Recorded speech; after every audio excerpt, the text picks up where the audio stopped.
Pero bueno, déjame ir rápidamente porque arrancamos este espacio hablando de una última noticia en torno a que la Fiscalía General de la República dijo no voy a implementar ningún proceso, no le voy a cargar, voy a exonerar al general Salvador Cienfuegos. Y para hablar de ello tengo en comunicación a Víctor Hernández, especialista en temas de la seguridad de la Universidad Panamericana. Víctor, ¿cómo estás? Un gusto saludarte. Paco, muy buenas noches, gracias por el espacio. Bueno, histórica sin duda, aunque previsible, ya lo habíamos platicado en su momento, que esto iba a ocurrir. ¿Qué implica, Víctor? Paco, hoy, 14 de enero de 2021, es una fecha que vivirá en la infamia, en la larga historia de fracasos de la justicia mexicana. Y la verdad es que yo creo, Paco, que deberíamos pedir que nos suban el sueldo, porque aquí en Mega Noticias no solo damos noticias, sino que ahora hasta hacemos profecías. Hace casi un mes, precisamente en este espacio, adelantábamos que así iba a acabar el caso Cienfuegos en impunidad. La Fiscalía no entró en demasiado detalle de por qué no ejercerá la acción penal en contra de Cienfuegos, pero ya había una objeción muy clara que se vislumbraba desde que Cienfuegos fue liberado por las autoridades estadounidenses, que tiene que ver con el estándar probatorio de Estados Unidos versus el de México. La legislación estadounidense es muy permisiva con el espionaje. Esa es la razón por la que uno de los argumentos más fuertes del Departamento de Justicia era la intercepción de comunicaciones del BlackBerry del general Cienfuegos. México, por el contrario, es un país mucho más garantista. En México solo tiene valor probatorio aquella intervención de comunicaciones que se hizo con previa autorización de un juez mexicano.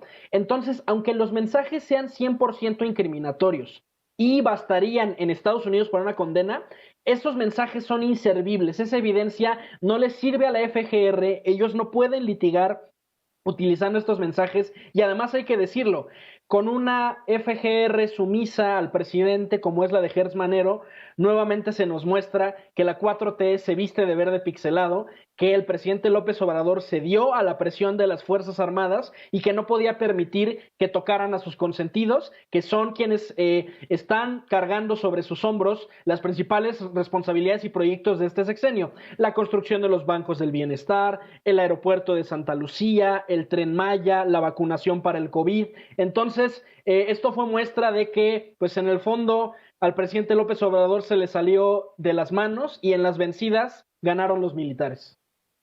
A ver, y en este entorno, Víctor, ¿cómo quedan? ¿Quién miente y cómo quedan? La DEA, por un lado, por el lado de los Estados Unidos, ¿cómo queda la Fiscalía General de la República? ¿Cómo quedan las autoridades en ambos países?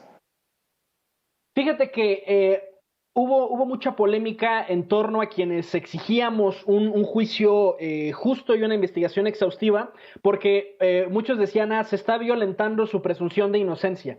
Y pedir que haya una investigación seria no significa que ya tengamos un prejuicio de que es culpable, por supuesto que no.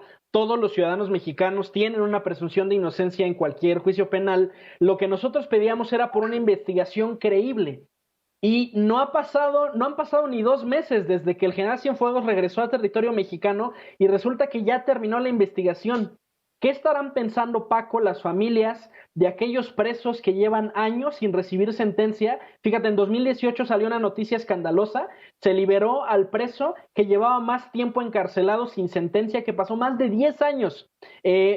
Y entonces, ¿qué cosa tan curiosa, ¿no? Ahora la FGR de pronto fue muy eficiente y en cuestión de 2 meses ya ha logrado investigar y encontrar más allá de todo razonable que nuestro máximo jefe militar no estaba vinculado con el crimen organizado. Hay que decirlo con todas sus letras, la DEA no sale tan mal parada porque hay que recordar que que en Estados Unidos Cienfuegos no fue exonerado, simplemente se retiraron los cargos y una posible represalia de Joe Biden podría ser ordenar una extradición a Cienfuegos y nuevamente imponer los cargos. Evidentemente, el general Cienfuegos jamás en lo que le reste de vida va a dejar territorio nacional para no exponerse a ese tipo de situaciones. Y es muy importante entender esta situación en el marco de la transición presidencial en los Estados Unidos.